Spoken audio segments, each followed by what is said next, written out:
This is the Big Deal Podcast, brought to you and powered by New Covenant Baptist Church in Albertville, Alabama. And on this podcast, we're asking the question, what's the big deal about all things Bible, theology, and culture? I'm Justin. I'm Brad. Welcome to the Big Deal.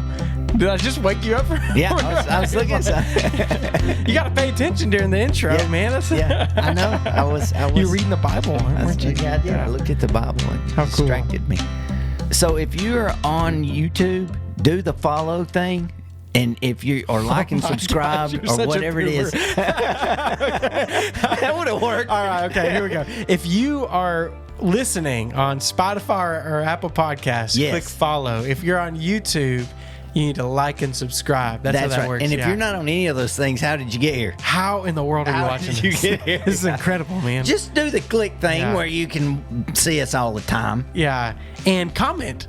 Yes. Let us know what you think about these things. Or, I mean, you can comment on that, but you can also actually, if you are our friends and you know us, you can text us and call us about these things, or we could go eat lunch and talk about them. So thank you for doing that. All right. I got a question for you, Brad. Everyone, this is actually sent in from a viewer, this question. No, it's not. It's sent from a viewer. What? Yeah. And we had a viewer? It's a deep question. Okay. It's very important. I want you to take it very seriously. Oh, my goodness. All right. I want you to imagine you are on death row. Okay. And you get a last meal. Oh, okay. What is it? Are you serious? Steak. Wrong. Oh. You should be asking, why am I on death row? What did I do? What did I do? No, but for like, what's your favorite food? Like, if you had to put all of your, one real last meal, you can take the death row out of it. Like, what would you do? I don't know. I think a steak. Yeah, what kind of steak? Ribeye. Yeah, ribeye. Yeah. Medium, slightly past medium rare.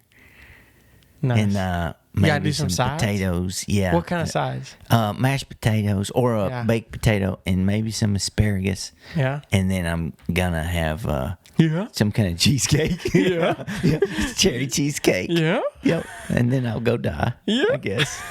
Top it off with some coffee. Nice. Yeah. I'd go similar. Really? I love steak. I love it. It's I so do too. good. Yeah.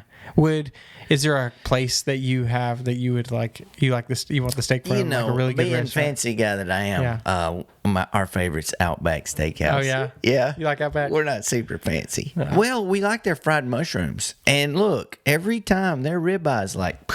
Is it really good? Oh yeah. I haven't had many good Outback experiences. There was this Outback we lived at. You lived at Outback. We lived in Pinson, and we went to Fultondale for everything. And it's just outside of Birmingham. And there's this Outback in Fultondale that we went to once. We went with a gift card. Someone gave us a gift card, and we went. And it was awful. It was so bad. It was so bad that the manager felt so sorry for. We didn't even say anything.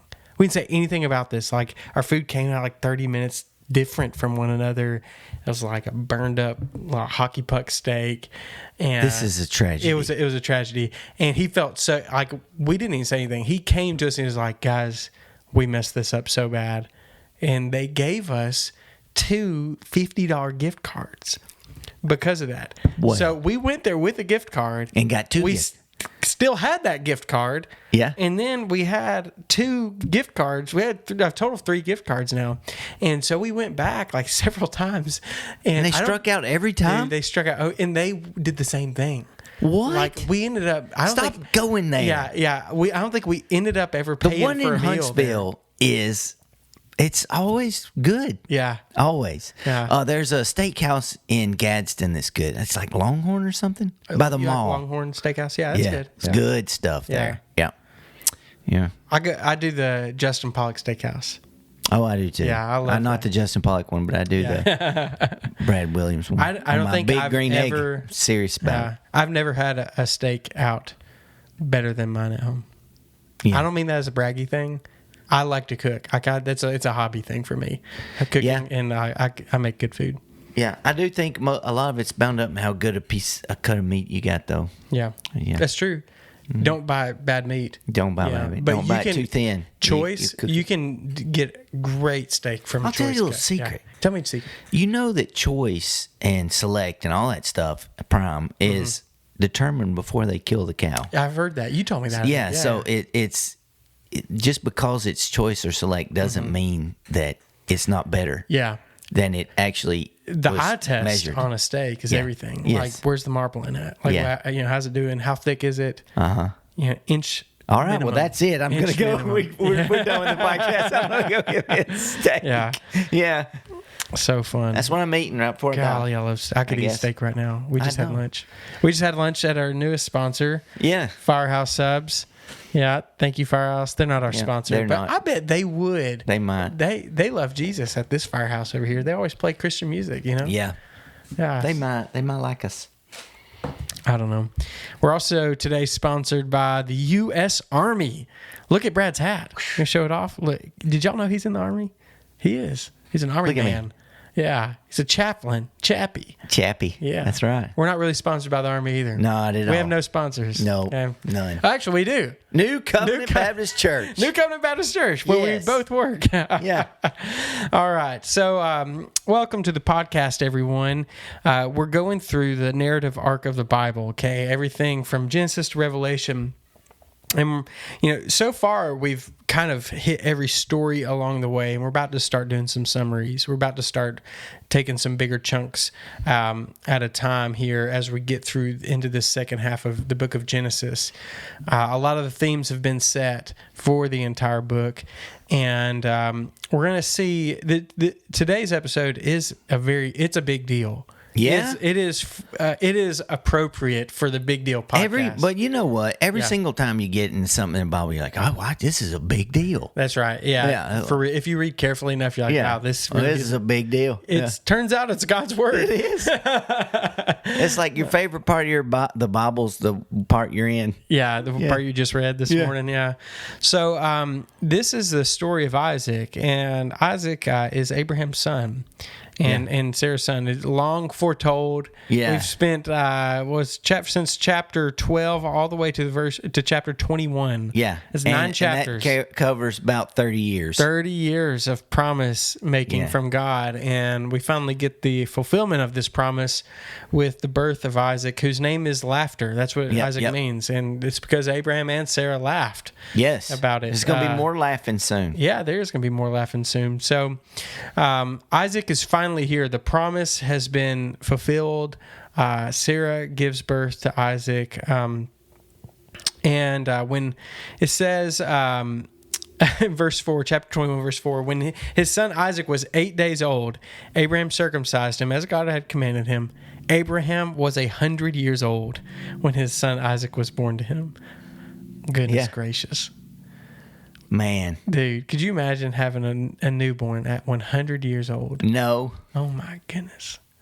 You probably, I don't know. Maybe you're not sleeping anyway. Yeah. Older people don't sleep as much. Yeah, that's so true. Yeah. Sarah said, God has made me laugh, and everyone who hears will laugh with me. Yep. God made me Isaac, and everybody who hears this will Isaac with me. Yeah. Yeah. That sounds kind of joyous, doesn't it? Yeah, she's happy. That's happy laughter. Yeah. Who would have told Abraham and Sarah Who would have told Abraham that Sarah would nurse children? Yet I have borne a son for him in his old age. Like in his old age, because she's 10 years younger than him or something. She's like 90. Whippersnapper. She's still got a few good years left. Yeah, that's right. So she does live to be like 125. She's old too. Yeah, these are long-lived people still. Yeah. They have a bit of that long-lived ancestry still in them. Yeah, I think Abraham makes it 170 something. Yeah.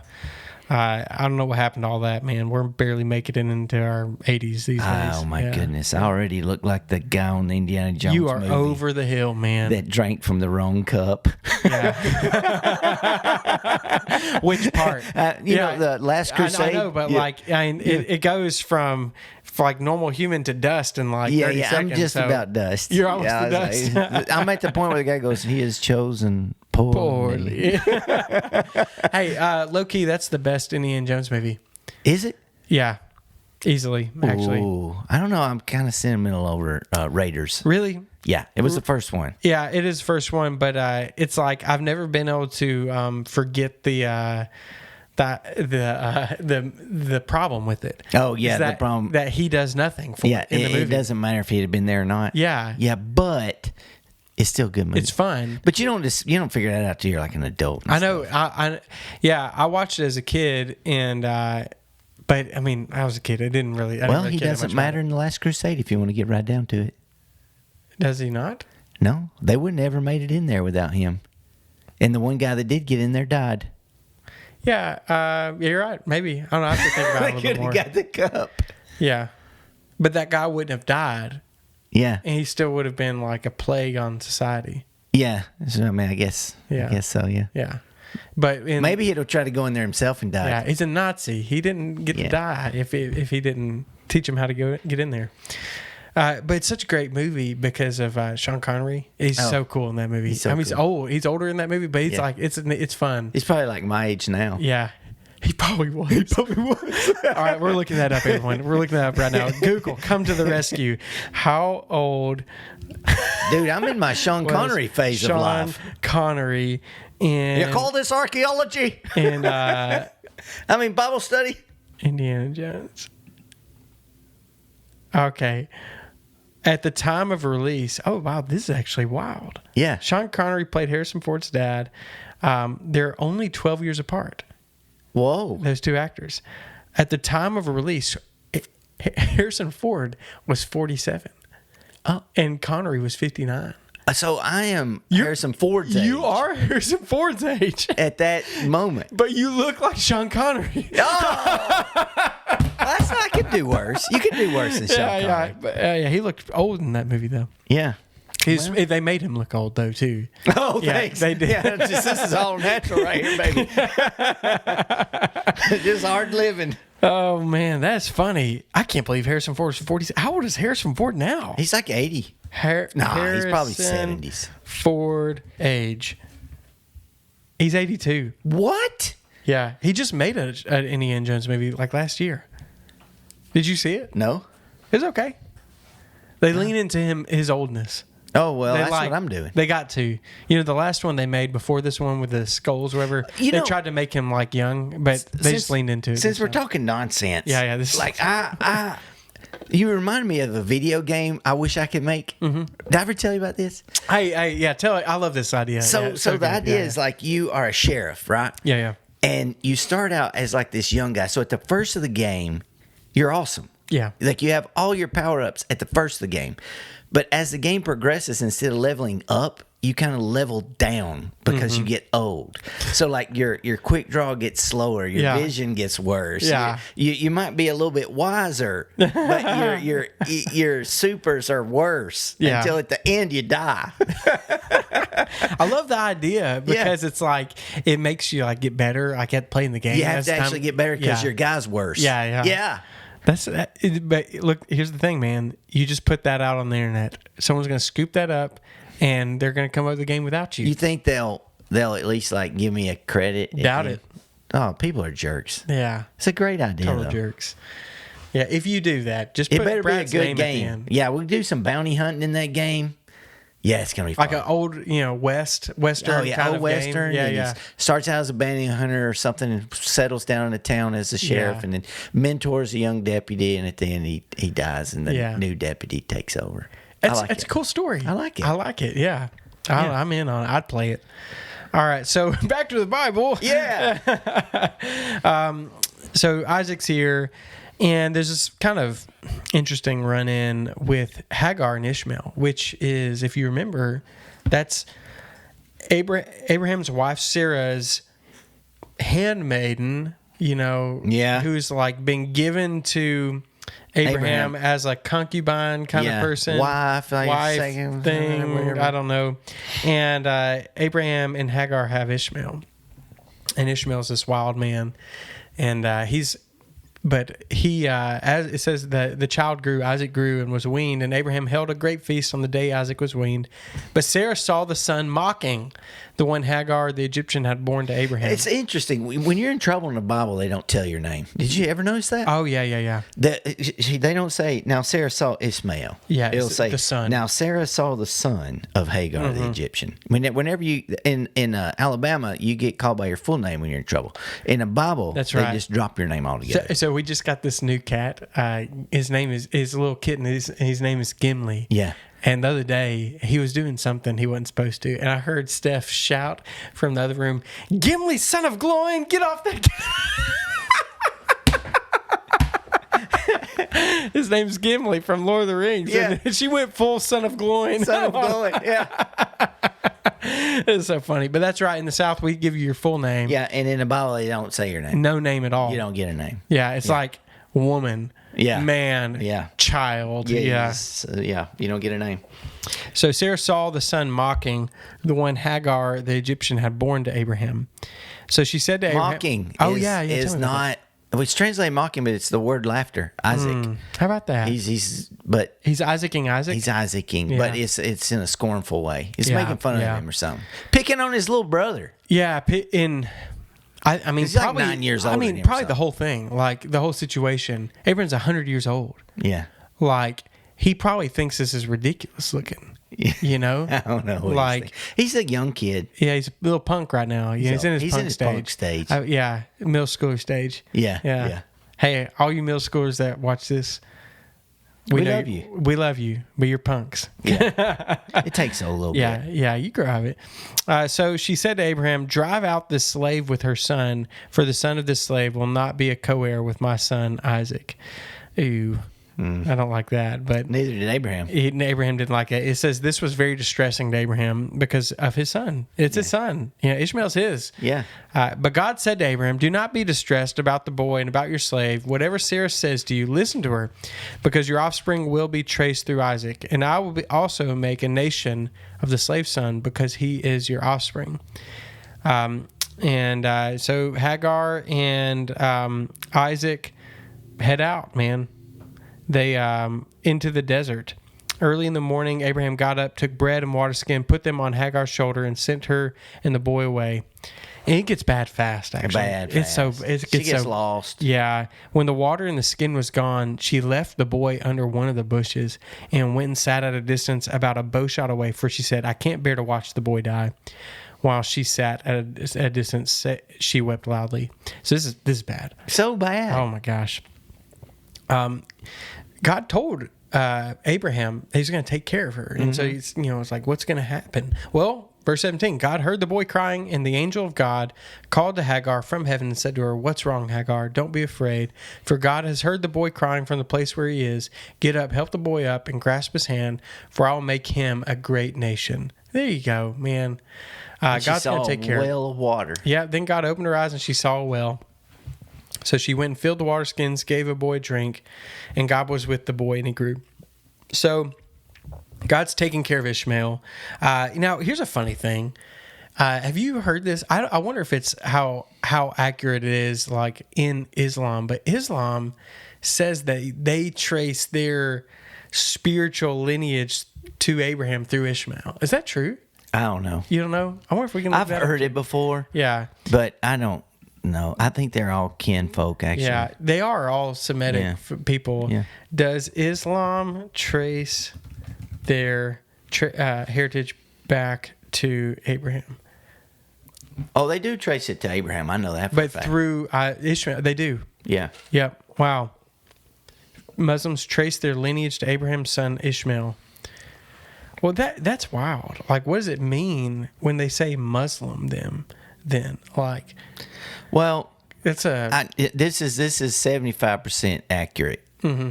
Maybe 100. Just depends on if I'm right or not. Yeah, but I'm 75% certainty. Yeah. So there's a little bit of rivalry between Jewish people and Muslims and Arabs. Is that right? There is. For real? Yeah. And so has it ever broken out into war? It occasionally some they'll talk some trash about one another.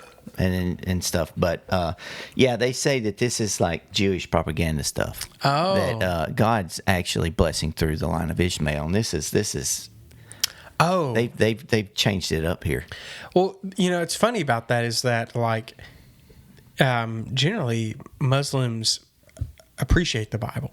Yeah, like they would say like the Bible is God's word too. Well, they appreciate the parts that they appreciate. Yeah, and ignore the ones they don't. Yes. Yeah. Exactly. They'll say it's been tampered with a little bit. I've heard people share the gospel with Muslims often using the Bible because they respect the Bible, and they say, well, what? And they kind of point out how the Quran and the Bible don't agree on the character of God on several things, and they say, well, which one's right? And they kind of lock them in a corner, steel man them a bit or something. Well, yeah, they'll say. I mean, they say Jesus is third. They'll tell you they love Jesus. Yeah, he's the third greatest prophet in the history of the world. Yeah. Not Ismail. Sorry, Muhammad's first, then Abraham, then Jesus. Yeah, but the New Testament doesn't say about Jesus what they say about Jesus. That's right. Yeah, they say Jesus didn't die on the cross. Yeah, he couldn't have died. God would never let a prophet die. He would never. Yeah, it's like, what do you mean? It's like every one of them died. So man. when they call the New Testament the Injil or the Evangel, and they say you should read it, but it's been tampered with. Yeah, which is so funny. Everywhere that because out of all of the ancient documents, like the New Testament is the most assuredly untampered document. 100%. Like with evidence based. The Quran has been tampered with a lot. Yes, yes. There is no textual criticism. No textual criticism. And in fact, like all the things that people, the kinds of things people say about the Bible without knowledge, without understanding, how can you know what it said back then? All this kind of stuff. The issues in translation.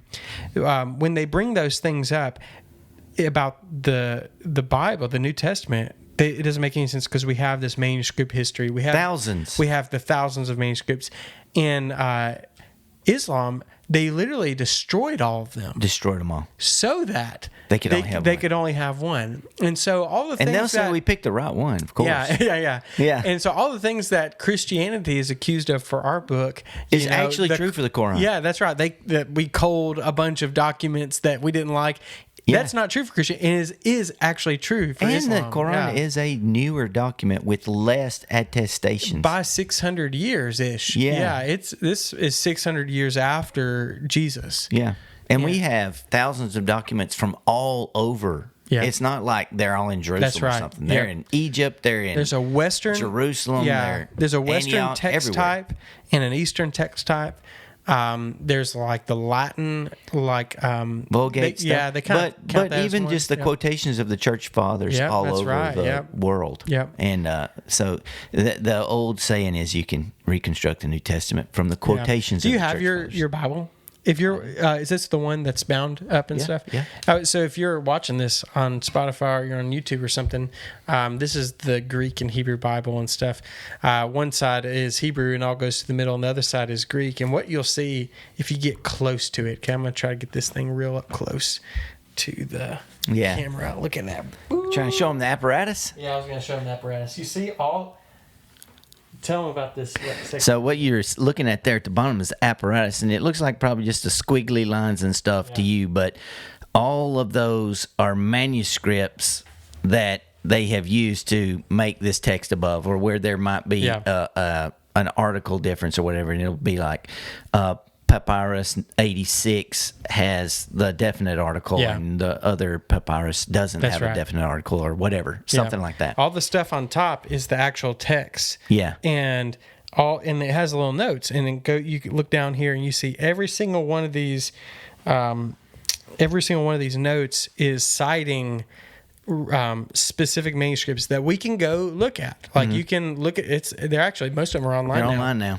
Yeah. And you can go look and you can see exactly what that manuscript says and the differences. And almost all of them are spelling errors, the missing the or double these. Double words. Some scribble error. Probably 99% is an obvious scribble error. Yeah. But that's the kind of like detailed analysis and scholarship that goes into the Bible. Like, I mean, it is so. And this is done by people who like don't even care about the Bible. Yeah, yeah. Like, they care about it, but they care about it like an artifact. Yeah, they're not necessarily all of them Christians. Religious people. Yeah, yeah. And I had a professor he used to say, I wondered why people would dedicate their life to a book that like they don't believe. Right? But then just what did they do that for? And he said one day he was in a library, and there was like 17 volumes on the banana trade this guy had written. His whole life was dedicated to the study of the banana trade. And he's like, oh, I get it. Like, that studying the Bible would be cooler than studying the banana trade. What a wasted life, man. We need to know about bananas. Yeah. So, how do we get on that topic? I don't know. We're crazy. I don't know. We got on that topic. You're supposed to be the bring us back guy. I know it, but I got all excited about talking about the. Oh, you're talking about Ismail. Oh, and the Muslim world. And the Muslims. Yeah, and they got these issues with the Bible, and the real issues are with the Quran.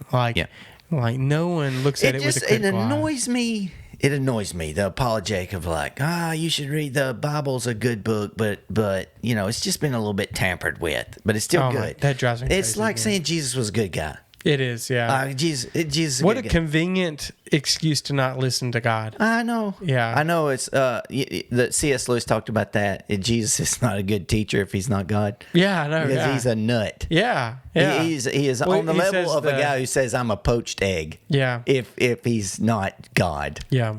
He's either a liar, a lunatic, or he's Lord, is what he says. Yeah. The trifecta. What is it? Isn't that what he calls it? I can't remember. It's something like that.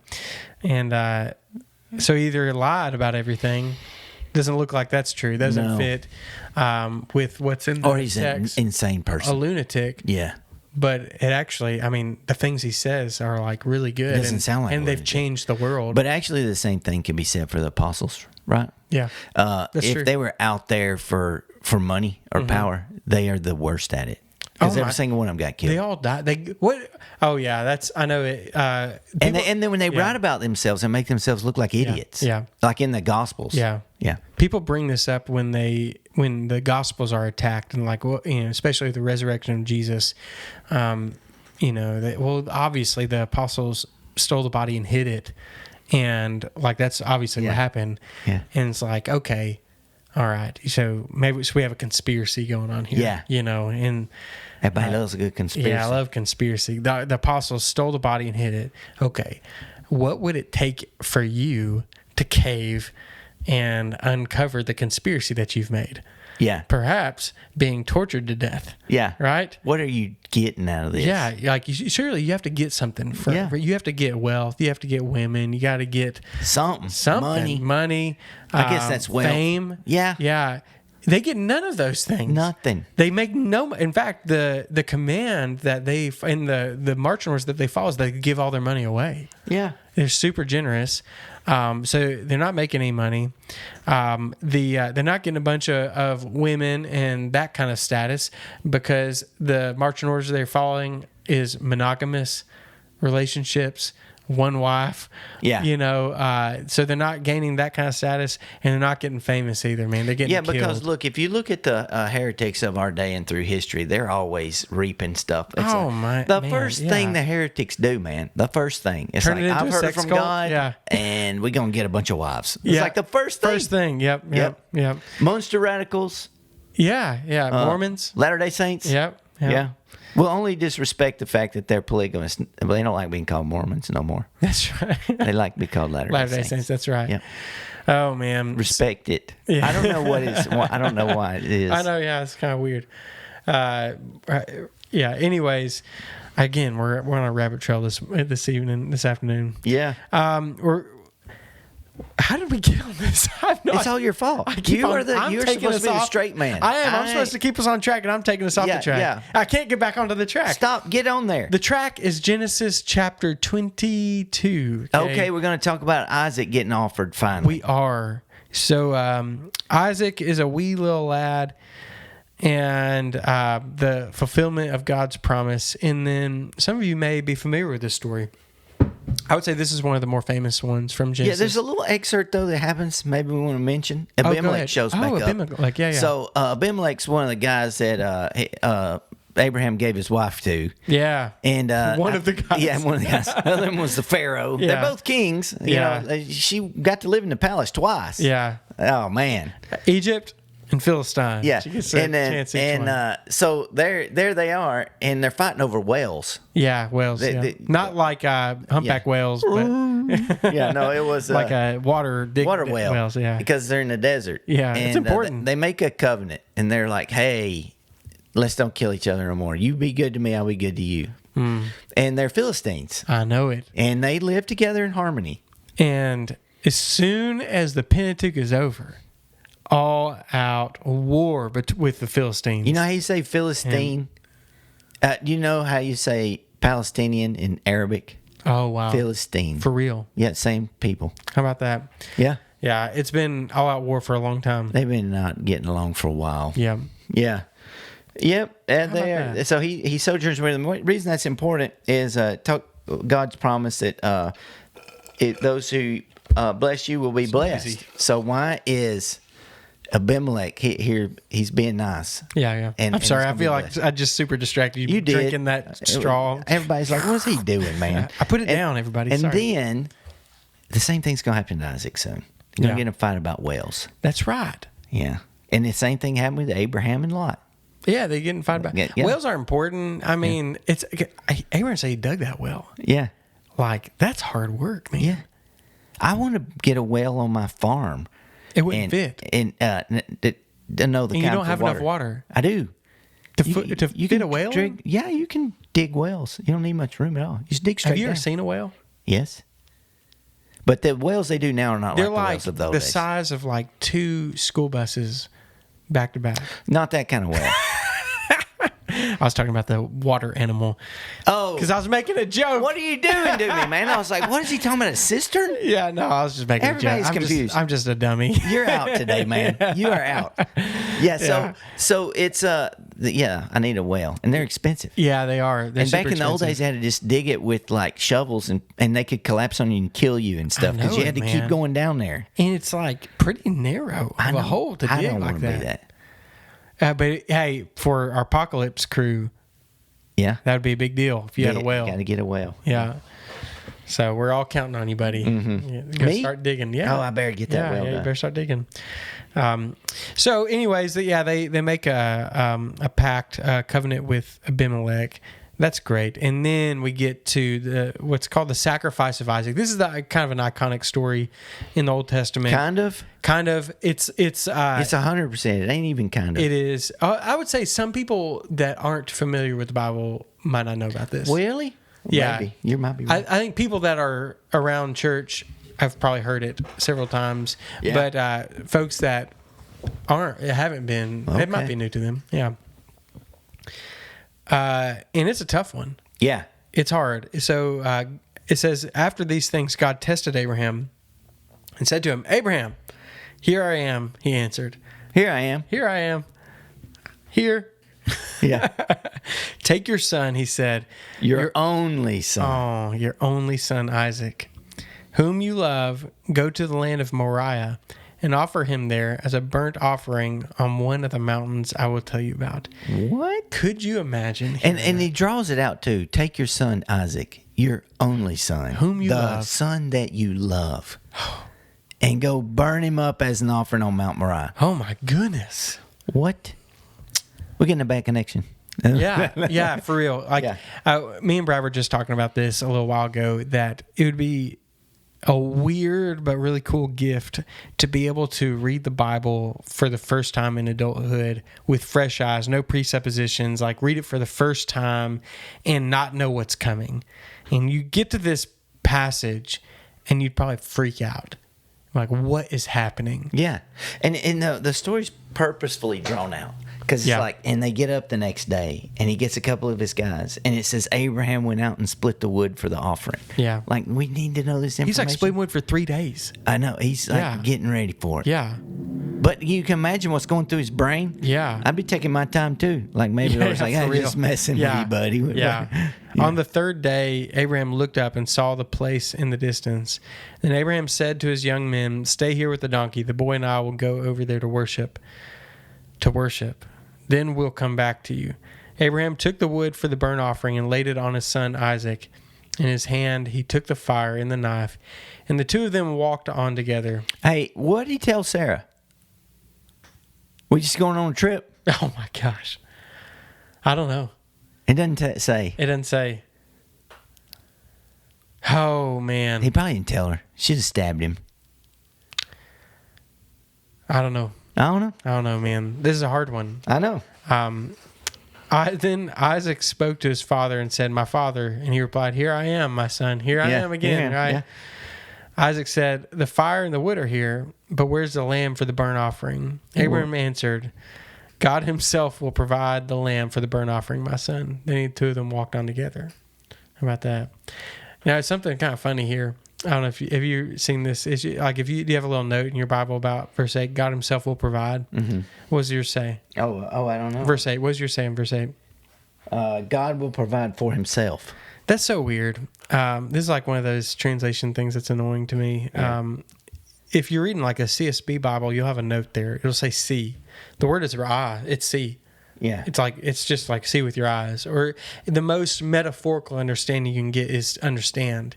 But there is no usage in the entire Bible where it's provision. Not one usage in the entire Old Testament. I have a note now that I see. It says see. It's see.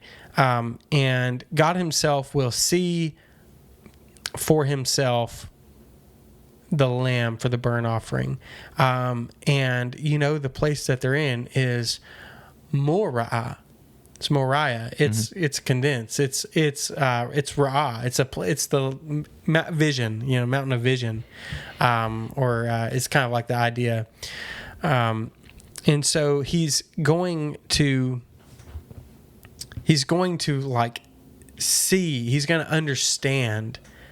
God is going to understand what the true offering is here. It's not actually about provision. Some people read this, I think they translate this as in like just to like alleviate some of the tension. Mm-hmm. Translate provide. It's like it's coming. Like the ram's going to be there. Yeah. And that's what Abraham thought. Yeah, but he didn't. Abraham did not think God was going to send a ram. No, we know that from Hebrews. That's right. He thought he was going to kill Isaac. God will understand the lamb. He will understand who the sheep is. He knows. That's the whole point. Is what he's saying is like God knows what it is. Yeah. Not that he's going to provide something else. And so you get to verse 9. When they arrived at the place that God had told him about, Abraham built the altar there and arranged the wood. He bound his son Isaac and placed him on the altar on top of the wood. Then Abraham reached out and took the knife to slaughter his son.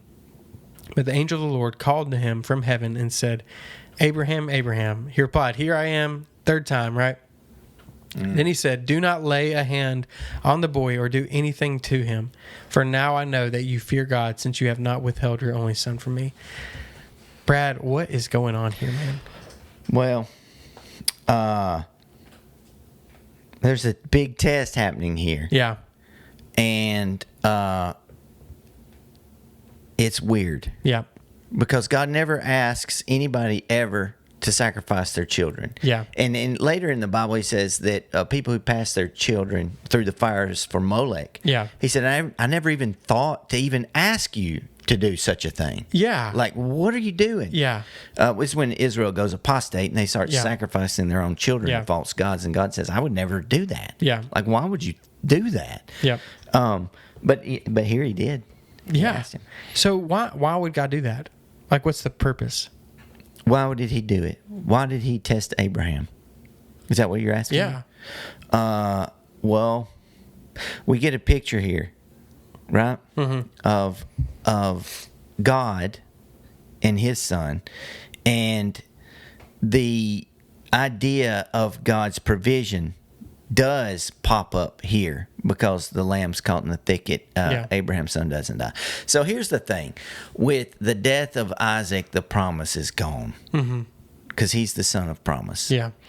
And there's a little this is narratively deep, if you want to say so. if Isaac is gone, the promise is over. So God actually does have to deliver Isaac. Mm-hmm. He's having to deliver us all, right? And he gives to Abraham a lamb. Mm-hmm. And the one who's actually going to be the son of Abraham who dies is Jesus, who's also God's son. That's right. And so Jesus is the ram in the thicket. Yeah. Jesus is the one who preserves the promise. Jesus is the one who saves the seed of Abraham. Yeah. And so there's like this, from a New Testament perspective, that makes sense. Yeah. But from an Old Testament perspective, it's just like kind of a strange story of, I guess, all you get out of it is God may ask you to do weird stuff. Do you think? What else are you going to say about it? God will call on you to make hard sacrifices. Well, but there's some meaning built into it. Yeah, I don't want to like Pollyanna it. So when you talk about reading it like with fresh eyes or whatever you say, we're so quick to take up for God. In this passage, there's like, the plan the whole time was to give him a ram, and we know it's going to work out. He wouldn't have really made him kill Isaac and all that stuff, but that alleviates the purposeful tension that is in this passage. Yeah, that's why I want to show. I think that there's reason given. It's not just like meaningless. Like in verse 12, it says, "Do not lay a hand on the boy or do anything to him, because now I know that you fear God, since you have not withheld your only son from me." So it's a story about fearing God. And does he really believe that God will do what he says he will do? That's been the theme for the last several chapters. Mm-hmm. Is God going to do what is right? Is he going to fulfill his promises? He did already. He gave him Isaac. Is he going to still make this nation? And the writer of Hebrews says that the reason Abraham was able to go through with it is because he thought, if I kill Isaac, God will bring him back from the dead. That's right. Yeah. Because the promise of God is through Isaac. Yep. And so I waited till I was 100 years old to have this boy. Mm-hmm. First of all, that's a miracle. Yeah. So if he's giving him to me by a miracle, he'll give him back as a miracle. Yeah. That's what's going to happen. So Abraham was actually anticipating resurrection. Yeah, he was. This is the first glimpse of that in the Bible. Yeah. It's just narratively how it works. We get more explicit examples of resurrection in the Old Testament. We get very explicit ones in the New Testament with Jesus and the promises of resurrection after Jesus. But this is the first glimpse that Abraham believes that God is still going to do what he said he was going to do, even though his son might die. Yeah. And in order for that to happen, he said it's going to be through Isaac. In order for that to happen, Isaac must have to come back. Yeah, and God does provide the sacrifice in verse 14. He does. It says the Lord will provide. We sing Jehovah Jireh. That's it. But yeah. You're right. Ra'ah. Yeah. So I don't. It's actually C again. Yeah. So you get down, look at it down there. I'm gonna have to look it up. Etymology. Yeah, it's in right here. So in the CSB, has the same notes. Is this the only place in the whole Bible we deal with it as provided? It's and so right after. So today it is said it will be provided on the Lord's mountain, and CSB sees this, recognizes it. It says, or he will be seen. It's Ra'ah. It's really bizarre. I don't really know why it's like gone in this way. There's got to be a reason. Every single Bible does it. Yeah, but the modern translations are recognizing like this is not. And there's some issues with it. And so think about Moriah for a second. Okay, the land of Moriah. Where does Moriah pop up elsewhere in the Bible? That's where they come to from Exodus? No, it's the Temple Mount. Oh, yeah. In Chronicles. When they're building the Solomon's temple, it's on Mount Moriah, and so this is, similar. It's probably the same place, same area, and so there's like this association with like the sacrificial system, and that this is precursor to the sacrificial system, and so there's like this kind of like. they want to make as many connections as possible, and so there's this provision aspect too. Like they're providing the sacrifice. Like this is really about sacrifice, but it's not really about sacrifice. It's really about God still fulfilling His promise. It's about the faith of Abraham. Yeah, it's about the danger of the promise being overthrown and God having to make the provision for it. However you want to translate that. I'll show it to you here. It's about Hebrew, if you want to see it. It's about this. As a Christian, you just hear this all the time that it is a picture of the Father sacrificing the Son on behalf of the world. Yeah. Right. And Abraham here, about to sacrifice Isaac, God will not let him carry it out. You want to see it right here? Look at this. So here's the Hebrew, verse 14. The Lord, Ayara'ah. Well, and you do your little double click in Logos. Where's it going to take you? It's going to take you, of course, to Ra'ah. It's the imperfect version of it. That's we can't Hebrew. help I'm sorry, ourselves. We talked about Hebrew, and it's well, I didn't mean to. Yeah, it is only to see with one's eyes. The most, like I said, the most metaphorical understanding as you can get is understand, and there's some usages with understand, but it's always to see. It's to see, and so Jireh, Yara'ah.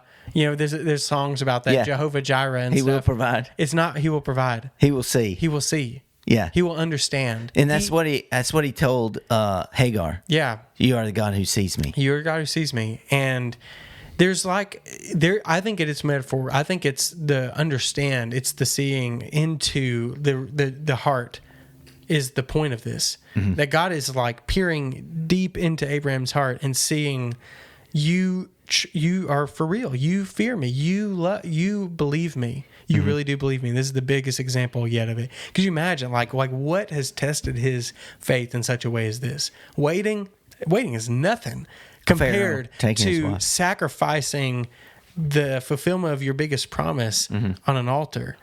Yeah, and there's some application there. Yeah. What application would you give? Well, if you don't take up your cross and follow Him, you can have no part of Him. And that is ultimate giving away of your hopes and dreams and your idea for what your life is going to be. And it is going to be God who decides which way I'll go. Yeah. And if you're not willing to sacrifice the things of this world that mean the most to you, you can't have any part of Jesus. Yeah. And you have to be willing to give up, like Abraham, whatever He calls on you to give up. Whatever. Yeah. Yeah. Is like the people sitting in the church, like I'm scared God will call me to missions. I'm afraid God will send me to Africa or somewhere. And it's like, man, it's pretty nice there. In some places, they got nice weather. Maybe God will call me to be a missionary in Hawaii. Yeah, maybe you get bored there too. It don't matter where you are. You bring your own miserable self with you. So true. Yeah. Is there a country song that says, "No matter where you go, there you are"? Yeah. You can't run away from you, buddy. Yeah, that's right. That's so true. Yeah. So I think the point is that God asks something shocking of Abraham, right? If you're just taking it to the bare, simple narrative, you should read this and be like, what? Yeah. How could God ask him to do this thing? Yeah. And then Abraham does it because it's God, right? And even the drawn out, like Isaac is not a toddler.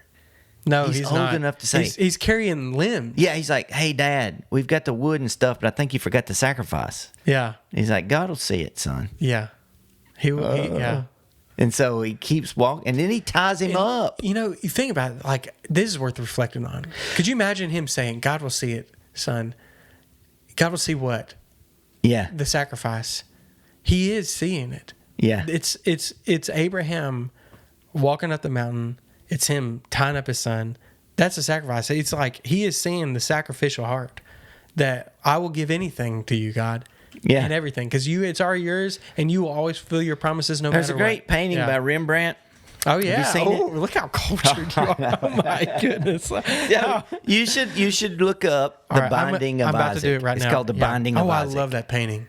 Well, you know, it's a good thing I mentioned it. Now he's trying to act cultured like he knows about it. I've used it before. If you look at that picture, Abraham has his hand over Isaac's mouth. and his hand is like bigger than his whole face nearly, and Isaac's like looking up, and he's got the dagger up in the air, and the angel's popping out is when it is, and just the what is it, the pathos, the passion of that moment. What did he say? I don't know what the word is. Brad is so cultured, guys. I'm just a ridiculous redneck, but it's like, it's beautiful. The thing that gets me is Abraham's hand, and Isaac is drawn as like baby soft skin looking. He's like very milky, soft looking, and Abraham kind of looks rough. Yeah, he does. Like a man that's been weathered. Yeah, and Isaac looks like a he's 100 years old. Yeah, a smooth baby, so gentle looking, so soft, and Abraham's fixing to kill him. Yeah, and just the fact that Rembrandt has him covering his mouth so he doesn't have to hear the boy scream is like, yeah. I think that's good. I think it's what we're supposed to get from the narrative. It matches the horror of the moment. This is a horror story. It is difficult. Things. If you are the child of Abraham, you are one of the sons or daughters of Abraham. Things will be taken from you in your life that are going to suck. Yeah, and that's with everybody. Yeah, that's right. But we see it as like, what did Jonathan Edwards call it?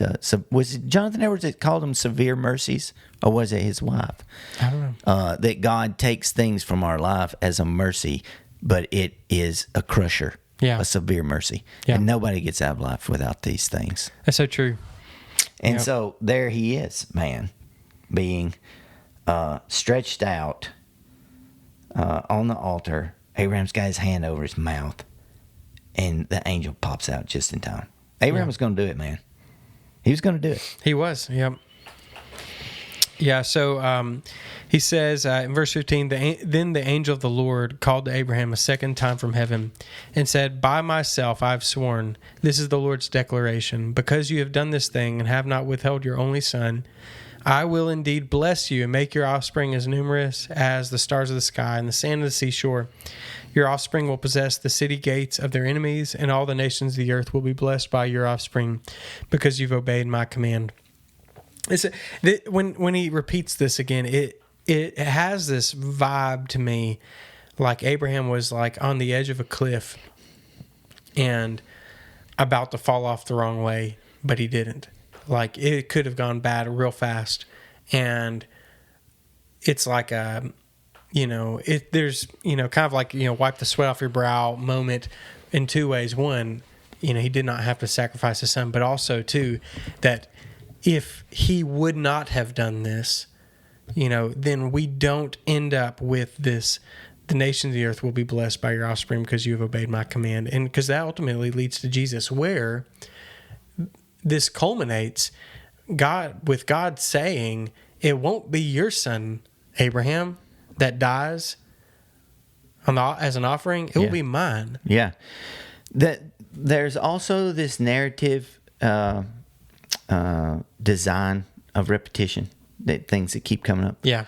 This is the third time God has made this promise. It's not the first time. It's the third time he's reiterated it. He did it in chapter 12. He did it in chapter 15. He's doing it again here. That he's going to bless him like stars in the sky with children. And that kind of, that is how the Bible instructs people, is through repetition. Yeah. And how many times you got to say it? How many times I got to tell you? I know. Or how many times I got to tell whoever's reading this? Yeah. How about that, man? It's a toughie. So let's give it. We might keep on going, but I want to at least get the big deal about the story of Isaac, the sacrifice of Isaac. So kind of summarize it up, man. What is the big deal about the sacrifice of Isaac? So the big deal is, for us, like the application of it is,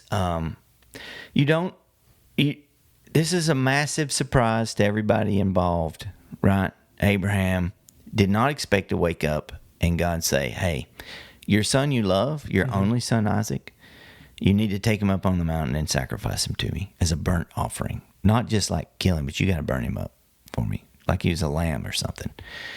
And Abraham is going to do that, and it's drug out.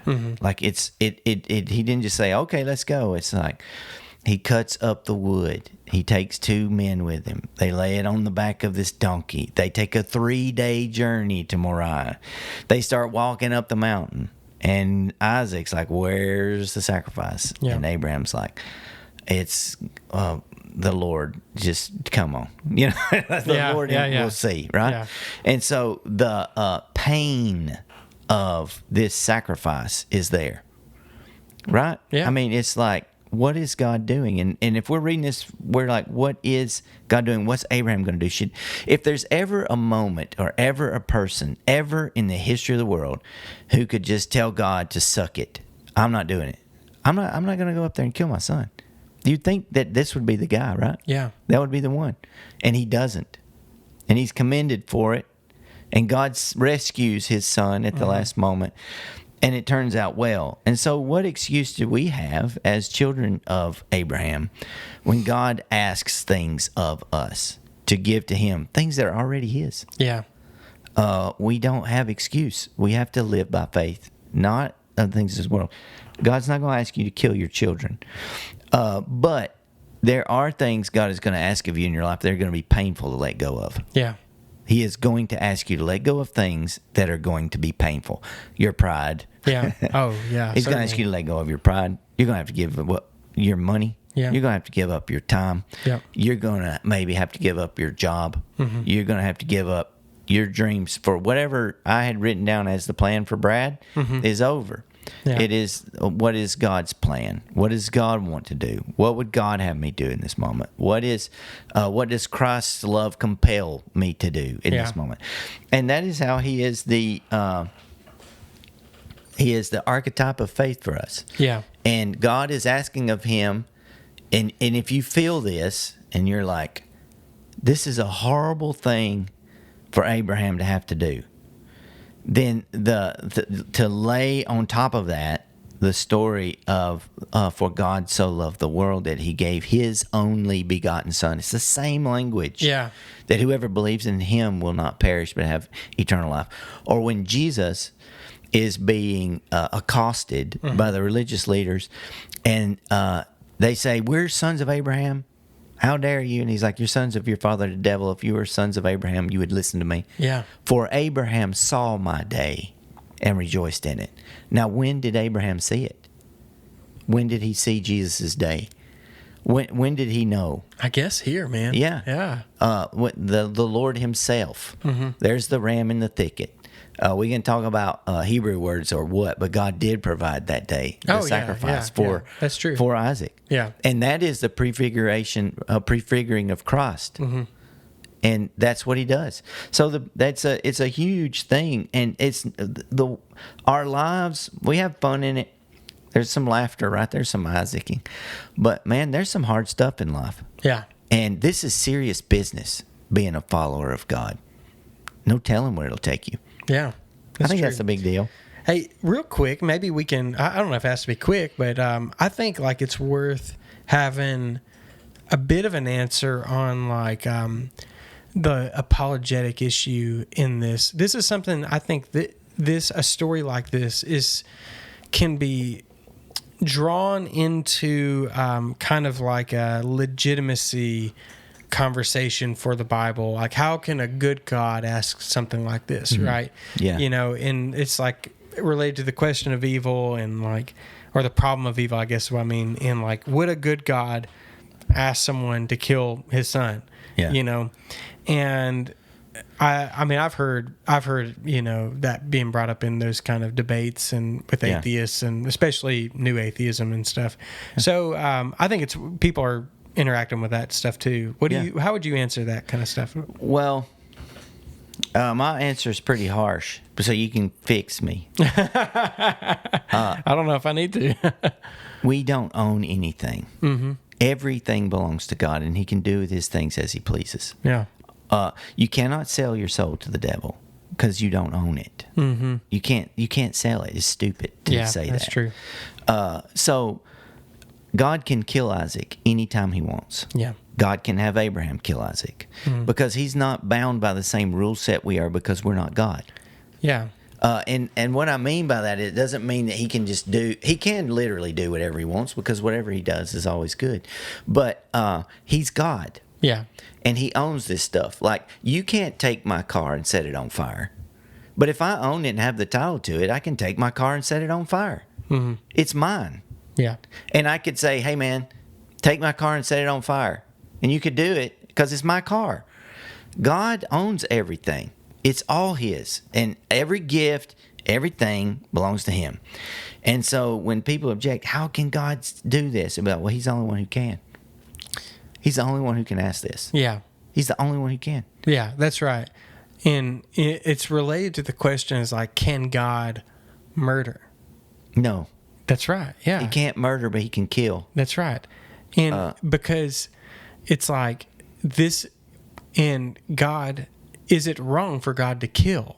No. No, it's not. Mm-mm. And that's a hard leap for some people to make, but that's because we're so used to being God. Yeah, that's exactly right. 100%. Yes. Yeah. So if I said, hey, if a guy broke into your house and was stealing your junk, can you shoot him? You'd be like, oh yeah, I can shoot him. Well, so you think you're sovereign over your house? You just kill people willy-nilly, they break in. Well, I'm defending my family. I actually agree with that. Yeah. Right? Yeah. If somebody's threatening your family, lock and load and scan your sector. Yeah. But you feel justified all of a sudden. Yeah. Well, from the divine perspective, this is his house. All of it is his. Every bit of it. And people are acting horrible. Yeah. In it. They're messing around in his house. Mm-hmm. He can kill them. And will. And he does. He does. Every single one. He makes life and he takes it. Yeah. That's another song. He gives and takes away. Yeah. From Job. Yeah. Yeah, it's true. Yeah, there's like Man, this has got dark, hasn't it? Well, or serious. I don't know. It's serious. I think it is serious. I think it's important though, because when death and when the reality of death comes up in our world, for so many people, people forget. They think they're entitled to life. Yes. We all think we're entitled to life, in that we're entitled to happiness. And it's like, man, like, where'd you get that from? We're not entitled to these things. Yeah. They're all gifts. It's a gift. And people, you ought the plain understanding of the Bible, like baseline for humans, is you ought not be here. Mm. Like if we're just operating on cold justice, you ought not be here. Okay? And we love stuff. And we do. We love it. We don't want to see it go. And it's like, why would God take this thing from me? Yeah. Why would he take my Isaac? Yeah.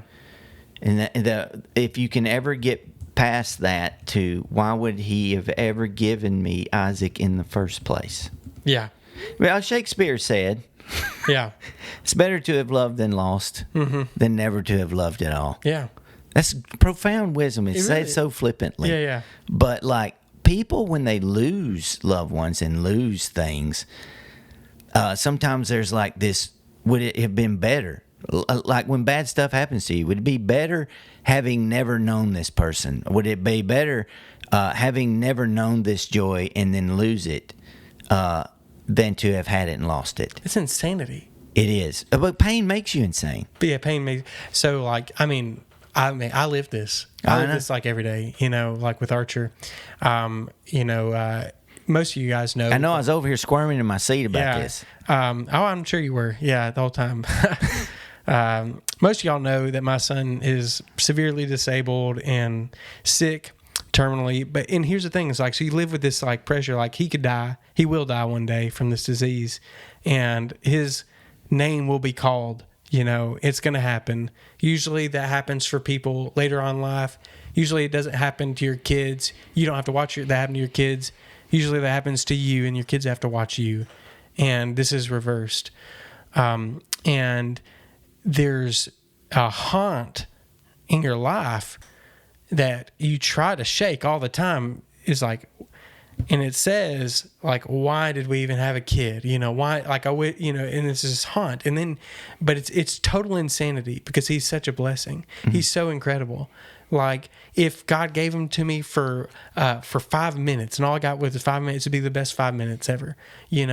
I will take it every day. This is pretty deep stuff and helpful to people because it goes all the way back. You said 5 minutes, and it reminds me of like people who even just have miscarriages. Yeah, for real.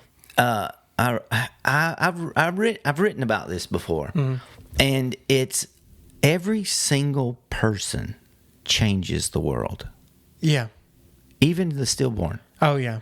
Because they alter the trajectory of lives. Yeah. There is no person who's ever been conceived that did not alter the trajectory of someone's life. Yeah, that's true. It doesn't matter. Like, and a lot of people suffer with like, we have this weird thing. Now we're going to get in trouble. Yeah. But where we don't like to announce pregnancy till like 3 months because they'll tell you, the biggest time for miscarriage is the first 3 months. I know it. So couples don't tell people they're pregnant. That. Yeah. And then they have a miscarriage. Yeah. And they've shared with no one. And they suffer in silence. And they suffer. And they don't know why. Yeah. I mean, they know why. Yeah, I don't mean it like that. But they're like, well, I never met this kid. Yeah. I never saw him. But literally, at 2 months of conception, this child changed your life. Yeah. Forever. Yeah. Forever. And so it's like, well, I never met this. Well, I wish I'd never even conceived, maybe. Yeah. We're just going to lose him. Yeah. But it's like, don't do that. I know it. Don't do that. And that is like, it's this horrible fear thing that happens and you just get a little crazy. The pain. And it's the pain. And anything you do to stop hurting. But the pain tells you it does. the truth. It does. The pain tells you the truth. It does. And the truth is that it's wonderful. Yes. The truth is that it's such a blessing and like that there's nothing more precious than this life. I mean, if you step on a bug, it doesn't bother you. That's right. Yeah, that's right. Yeah. You know what I'm saying? Yeah, that's right. But every single human life, we feel it in our essence that they matter. That's right. And they alter the course of life.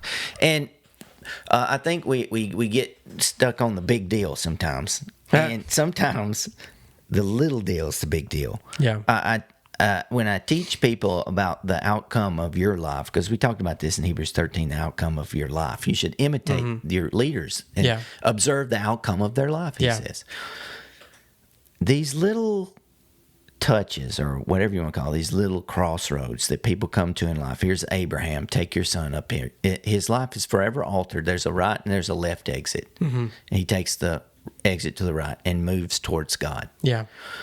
In our lives, we have these decisions that may seem small, but it's a little bit of a right or left turn. And after years of left turns and you're in the pit of despair, you think, how did I get here? You can't point back to where you started getting off. Yeah. I talk to people all the time. I don't know how I got here. Yeah. I don't know how this happened. It was a series of small decisions. Yeah. And you, in your life, in my life, we meet people in those crossroads all the time. We don't know it. It's true. We have no idea. And just something like, man, you're going to be all right. You can do it. And they just went right a little bit. And you have no memory of that conversation. You have no idea that had that effect. They don't know. Yeah. It's like this butterfly effect thing. Yeah. And you just keep nudging people towards God. Yeah. And the little deals matter too. They do. And if you and so when people have miscarriage, when tragedy happens in life, when pain comes because something wonderful exited, but it didn't really exit. That's right. It didn't. Yeah. It's gone from our sight now. Yeah. It's a minute. But we still there. The echo. I'll tell people when God told Adam, and we talked about this when he was made. It's not good for man to be alone. Nobody was ever alone like Adam because there had been no one else. Yeah. And that doesn't mean you have to get married. Yeah. People say that. That's not what it means. Yeah. Even like my grandfather's been dead almost 10 years now. But is he? Yeah. That's right. Hey, shout out David Holcomb.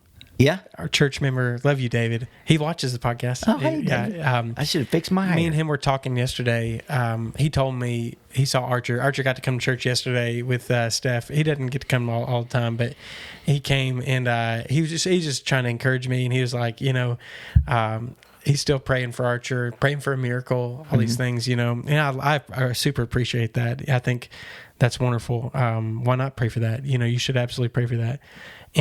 But I told him, and in our conversation, I was like, there is a miracle coming no matter what. It's like locked in, it's written in stone. There's no, it's just a matter of timing for it, because there's a resurrection. Do you really believe in the resurrection? One day, no matter what, like Archer will be healed. Like he will be alive in every way that he's supposed to be able to be alive, in the same way that me and you will if we follow Christ. And so it's just a matter of time. And isn't that the faith of Abraham? It is. That's what it says in Hebrews. That's right. He says he believed he would receive him back from the dead, and he did. Yeah. And so that's the heart of this passage here, is that God keeps his promises, and he has made you promises. He has made you a promise of resurrection into eternal life with his son and his great big family, where sin is destroyed, death is no more, and the world is put back together as it's supposed to be. And you will inherit it one day. And there's nothing you can do about it. Yeah, I know. Yeah. There's going to be like great-grandparents I never even knew. Yeah. Excited to see me. Yeah, yeah. Because, let's say the world rocks on about another 600 years. Yeah. You'd be welcoming all them grandbabies up That's there. right. Yeah. Hey, I'm Justin. I lived in Albertville. Yeah. You never came saw me. You want to go play catch? Yeah. Yeah. Oh, man. All right. Well, that's the big deal about the sacrifice of Isaac. We got serious there for a little while. Yeah. I think it was good, though, to do that. Next week, we will be looking at just kind of all the things that happen after that in Isaac's life, all the way down to the birth of his two sons, who are really important also for the story of Israel and the rest of the Bible. So make sure you tune into that. You got anything else you want to add? It's a heavy one. Yeah, it was. It's heavy, no doubt. Yeah. All right, everybody. We'll see you later.